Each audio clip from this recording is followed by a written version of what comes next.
Hello दोस्तों, स्वागत है आप सभी का डिजिटल जर्नी सपोर्ट के एक नए वीडियो में।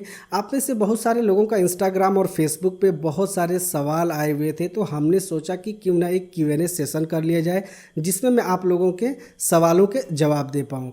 तो सभी सवालों को तो हमने इस सेशन में इंक्लूड नहीं किया है क्योंकि वीडियो बहुत लंबी हो जाती। तो कुछ सवालों को हमने सिलेक्ट किया हुआ है जिसके जवाब आज के इस सेशन में मैं आपको देने वाला हूं। तो चलिए वीडियो में आगे बढ़ते हैं और देखते हैं कि सबसे पहला सवाल क्या है। सबसे पहला सवाल पूछा है शिवम कुमार ने, क्या 2022 में ब्लॉगिंग करना प्रॉफिटेबल है? तो शिवम कुमार जी, आपने बहुत ही इम्पोर्टेंट क्वेश्चन पूछा हुआ है। ये क्वेश्चन को लेके बहुत से नए ब्लॉगर्स के दिमाग में ये बात आती है कि ब्लॉगिंग का करियर डेड हो गया है, ब्लॉगिंग से अब हम पैसे नहीं कमा सकते। तो ऐसा बिल्कुल भी नहीं है। कोई सा भी करियर कभी डेड नहीं होता। आपको प्रॉपर तरीके से काम करनी होती है। जब आपके आर्टिकल्स अच्छे होंगे तो वो आज भी पढ़े जाएंगे और 5 साल के बाद भी पढ़े जाएंगे। आपको अच्छे से अच्छे आर्टिकल्स प्रोड्यूस करनी है और प्रॉपर तरीके से उसकी एसईओ करनी है। आपको आज भी इससे प्रॉफिट मिलेगा और 5 साल 10 साल बाद भी उससे आपको प्रॉफिट मिलेगा। आप हमेशा उससे पैसे कमा सकते हैं। हाँ, ये हो सकता है कि कंपटीशन थोड़ी बहुत बढ़ जाए, तो कंपटीशन की वजह से आप फील्ड छोड़ के तो नहीं जा सकते ना। आपको कंपटीटर को बीट करनी है, आपको अच्छे से अच्छे आर्टिकल्स लिखने हैं, आपको प्रॉपर तरीके से एसईओ करनी है। तो ये चीज़ आप अपने दिमाग से निकाल दीजिए कि ये प्रॉफिटेबल नहीं है। चाहे आप आज शुरू करें या 2 साल बाद शुरू करें, ब्लॉगिंग का करियर कभी भी डेड होने वाला नहीं है। ना तो ऑनलाइन सर्च करने वालों की कभी कमी होगी और ना ही ऑनलाइन कंटेंट प्रोड्यूस करने वालों की कभी कमी होगी। तो इस वजह से ये फील्ड कभी भी डेड होने वाला नहीं है।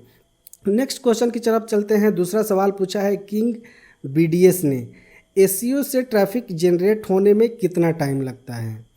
तो यूजुअली अगर देखा जाए तो एसईओ से ट्रैफिक जनरेट होने में 4 से 6 महीने तो लग ही जाते हैं। उसके बाद ही आपको एसईओ का रिज़ल्ट देखने को मिलेगा। लेकिन आपको पेशेंस रखना है, इसलिए कि जब प्रॉपर तरीके से आपका एसईओ हो जाएगा और एसईओ से जब ट्रैफिक आना आपको शुरू हो जाएगा ना, तो वो कम नहीं होता है, वो डे बाय डे आपको इंक्रीज़ ही होता जाएगा और उससे आपकी डीए पीए दोनों बढ़ते जाएगी।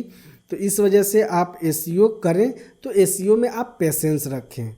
दूसरा तरीका आप यूज़ कर सकते हैं, उसको पेड प्रमोशन कर सकते हैं, लेकिन मैं पेड प्रमोशन के लिए यहाँ पे आपको सजेस्ट नहीं करूँगा। नेक्स्ट क्वेश्चन की तरफ चलते हैं। नेक्स्ट क्वेश्चन पूछा है रऊफ शेख ने, सर आपने ब्लॉगिंग कब शुरू की और कितने दिन बाद आपको एडसेंस से पेमेंट मिला था और कितने का मिला था? तो रऊफ जी, हमने ब्लॉगिंग 2015 के फरवरी में शुरू की थी और 2015 के जून में ही मुझे एडसेंस का अप्रूवल मिला था। लेकिन मेरा पेमेंट आते आते अगस्त हो गया था। अगस्त महीने में मेरा पेमेंट आया था और तकरीबन $285 के आसपास मेरा पेमेंट आया था। अब आप ये सोच रहे होंगे कि मुझे ही इतना टाइम क्यों लग गया ब्लॉगिंग से पैसे अर्न करने में, एडसेंस से पेमेंट आने में।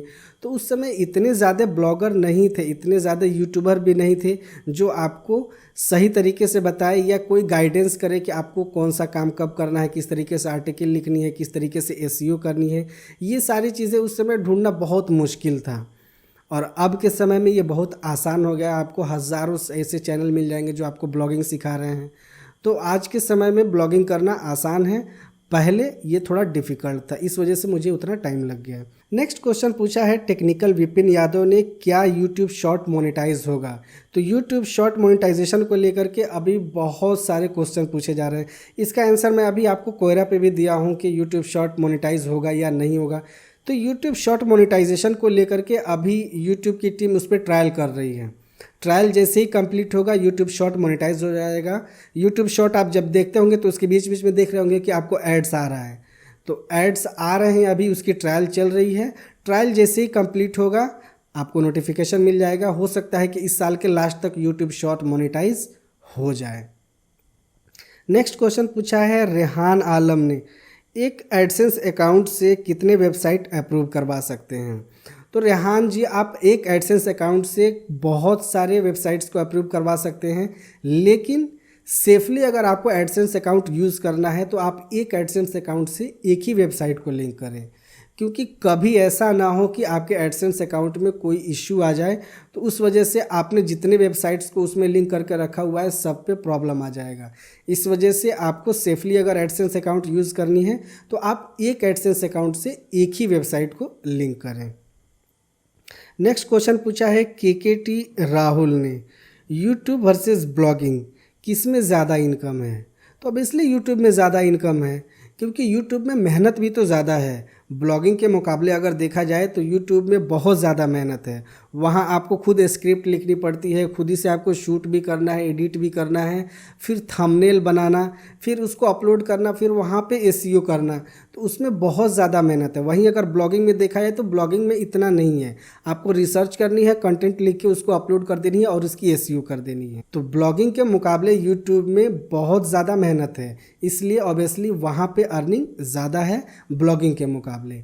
ब्लॉगिंग में भी आपको अर्निंग है, ऐसा नहीं है कि ब्लॉगिंग में अर्निंग नहीं है। आप बड़े बड़े ब्लॉगर को देख लीजिए, जैसे कि हर्ष अग्रवाल को 30 से 40 हज़ार डॉलर पर महीने कमाते हैं। आप ब्लॉगिंग में और भी बहुत सारी चीज़ें कर सकते हैं, एफिलिएट मार्केटिंग कर सकते हैं, तो ये चीज़ें हैं। लेकिन अगर ब्लॉगिंग वर्सेस यूट्यूब देखा जाए तो ऑब्वियसली आपको यूट्यूब में ज़्यादा अर्निंग है। नेक्स्ट क्वेश्चन पूछा है मनु कुमार ने, सर एडसेंस अकाउंट सस्पेंड हो गया है, दोबारा अप्लाई कर सकते हैं? तो मनु कुमार, अगर आपका एक बार एडसेंस अकाउंट सस्पेंड हो गया तो आप पहले ट्राई कीजिए कि एडसेंस टीम से आप मेल पे बात कीजिए और उनको अपना रीज़न बताइए।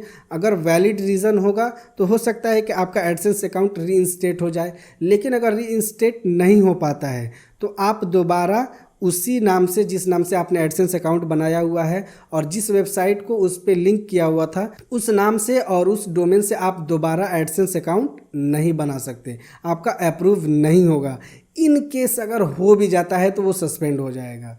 इस वजह से आपने जिस नाम से एडसेंस अकाउंट बनाया हुआ था, अगर वो सस्पेंड हो गया है, रीइंस्टेट नहीं हो पाता है, तो उस नाम से आप एडसेंस अकाउंट ना बनाएं, बल्कि फैमिली के किसी और के नाम से बनाएं और दूसरा डोमेन वहाँ पे यूज़ करें, तभी आपका एडसेंस अकाउंट सेफ रहेगा। नेक्स्ट क्वेश्चन पूछा है प्रियांशु कुमार ने, मुझे एडसेंस अप्लाई किए 4 महीने हो गए हैं, अभी तक कोई अपडेट नहीं मिला है, कोई सॉल्यूशन बताइए। तो प्रियांशु कुमार जी, ये प्रॉब्लम बहुत से नए ब्लॉगर लोगों को है कि एडसेंस के लिए अप्लाई कर दिए हैं लेकिन उनको कोई अपडेट नहीं मिल रहा है, 3-3 महीना 4-4 महीना हो गया है। तो ये कोविड के समय से ही ऐसा हो रहा है कि ज़्यादा डिले हो रहा है। लेकिन अगर कोई रीज़न है तो पहले आप उसको फाइंड कीजिए। उसके लिए आज मैं आपको 2 सॉल्यूशन बताता हूँ, पहले आप उसे ट्राई कीजिए। हो सकता है कि आपका साइट अप्रूव हो जाए या आपको एडसेंस की तरफ से कोई अपडेट आ जाए कि आपके साइट में ये प्रॉब्लम है या ये प्रॉब्लम है। पहले आपको जो यूज़ करना है कि अगर आपके वेबसाइट पे ट्रैफिक नहीं आ रहा है तो आपको अपने वेबसाइट या अपने ब्लॉग पे ट्रैफिक लाना है। अगर उससे भी कोई अपडेट नहीं आता है 5 दिन 10 दिन वेट करने के बाद, तो आपको नेक्स्ट ये मेथड यूज़ करना है कि आपको पहले अपनी वेबसाइट के ऊपर से एडसेंस के सभी कोड को हटा देना है और एडसेंस के अकाउंट में भी अपने वेबसाइट को रिमूव कर देना है। नेक्स्ट आपको 1 सप्ताह के बाद फिर रीअप्लाई करना है। हो सकता है कि आपका एडसेंस अकाउंट अप्रूव हो जाए या आपको कोई एडसेंस की तरफ से अपडेट मिल जाए। नेक्स्ट क्वेश्चन पूछा है प्रभा डी ने, which is fastest theme for WordPress blog. तो वर्डप्रेस ब्लॉग के लिए तो बहुत सारे फास्टेस्ट थीम हैं, लेकिन अगर यूजुअली देखा जाए तो 3-4 थीम हैं जिसे आप यूज़ कर सकती हैं। पहला, आप जनरेट प्रेस यूज़ कर सकती हैं, अस्ट्रा यूज़ कर सकती हैं, ऋषि थीम भी काफ़ी लाइट वेट है, आप उसे यूज़ कर सकते हैं। और ये लास्ट क्वेश्चन पूछा है दीपक राज जी ने, आप फ्रीलांस के लिए कौन सी वेबसाइट यूज़ करते हैं। तो मैं पिछले 3-4 सालों से फ्रीलांस कर रहा हूँ, 2017-18 से मैं फ्रीलांस कर रहा हूँ और तभी से मैं अपवर्क और पीपल पर आवर्क, यही 2 वेबसाइट को यूज़ करता हूँ। लेकिन मुझे ज़्यादातर काम अपवर्क से ही मिलता है। पीपल पर आवर को मैंने अल्टरनेट के लिए रखा है कि अगर इस पे काम नहीं मिले तो वो मैं वहाँ पे भी अपनी प्रोफाइल को विजिबल रखता हूँ। जहाँ पे पहले काम मिल जाता है वहाँ मैं फ्रीलांस कर लेता हूँ, लेकिन ज़्यादातर काम मुझे अपवर्क पे ही मिलता है। पीपल पर आवर पे दिक्कत ये है कि वहाँ पे इंडियन फ्रीलांसर को ज़्यादा काम नहीं मिलता है। इंडियन फ्रीलांसर को अगर ज़्यादा काम चाहिए तो वो अपवर्क को ही ज्वाइन करे, अपवर्क पे इंडियन फ्रीलांसर को ज़्यादा काम मिलता है। तो आई होप कि ये Q&A सेशन आपको पसंद आई होगी और जिन लोगों के सवाल को हमने इस सेशन में इंक्लूड किया उनको सही तरीके से, प्रॉपर तरीके से उनके जवाब मिल गए होंगे। वीडियो कैसी लगी नीचे हमें कमेंट करके ज़रूर बताएं। वीडियो अगर आपको इन्फॉर्मेटिव लगी हो तो इसे लाइक शेयर ज़रूर करें। साथ ही अगर आपने चैनल को अभी तक सब्सक्राइब नहीं किया है तो प्लीज़ सब्सक्राइब कर लीजिए और नोटिफिकेशन को भी ऑन कर लीजिए। मिलते हैं नेक्स्ट वीडियो में एक नई टॉपिक के साथ। जय हिंद।